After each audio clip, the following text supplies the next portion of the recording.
Welcome back, Interior Alaska. Hope you had a great holiday. Joe Cook here with your local Friday sports. 'Tis the season for good news. Some seasons could be salvaged for the Alaskan Annex after all. The UAF Athletics Department has appealed the NCAA's decision for a postseason ban for the women's swim team and the women's basketball team for this season.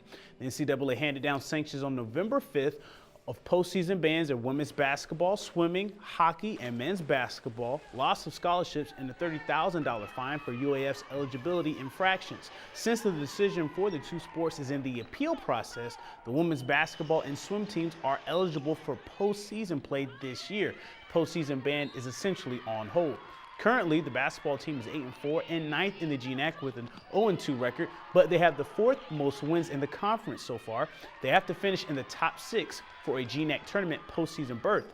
Swim team posted 5 NCAA qualifying B times in their last outing at the Husky Invitational earlier this month. The swim team had their best finish ever as a team last year at the national championships, placing 14th and scoring a program record 106 points. But UAF isn't out of the woods yet.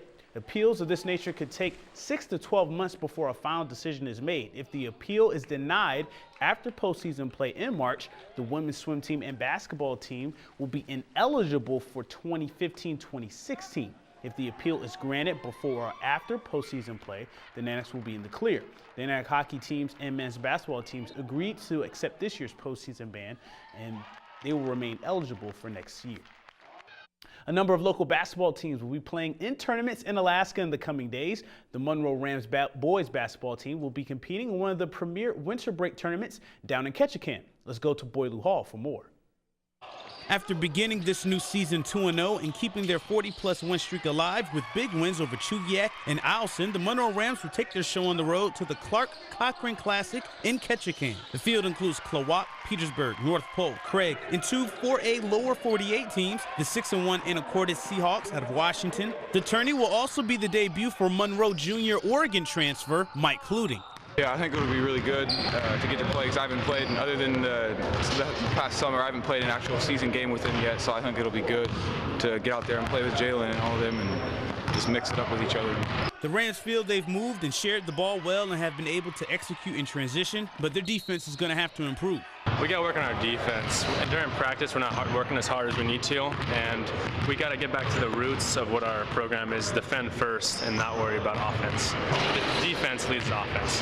Head coach Franco Stanek believes the Clark Cochran and other tournaments will help gauge how far this year's team can go. I think it'll be an opportunity to go measure ourselves against good teams. Unfortunately, we may not be very happy with what those measurements are. Unless we start to develop more of a sense of urgency in terms of defending and playing with toughness, we're going to be in trouble. I think that it'll be good for us to go learn that. I think we're going to learn a lot over these next 3 tournaments. You know, we're in 3 back-to-back tournaments, all of them with tremendous fields. We need to come out of that a better team than when we go into it. And now this week's top play. A lot of nice plays, but one was chosen as a play of the week after all your votes were tallied. The play of the week comes from junior guard Taylor Hastings of the Hutchinson Hawks. She completes the fast break after a steal with a nice layup, weaving through North Pole defenders. That was 2 of her 23 points and the Hawks' 75-16 win over the North Pole Patriots last Saturday.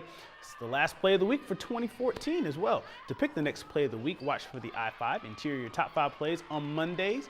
During the weekend recap, the next I-5 will be January 5th. And I need your help, Interior. I want your input. If you remember a sports event, game, or story that stood out to you this year, let me know about it. Email me, joecook@ktvf11.com, and next week, right up until New Year's Eve, we'll broadcast your story suggestion.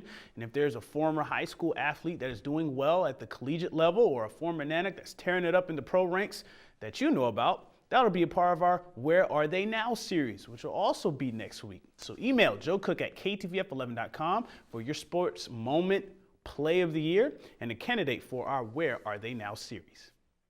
And that's it for sports tonight. Mike Schultz is next with your full weather forecast, and we'll catch you next time.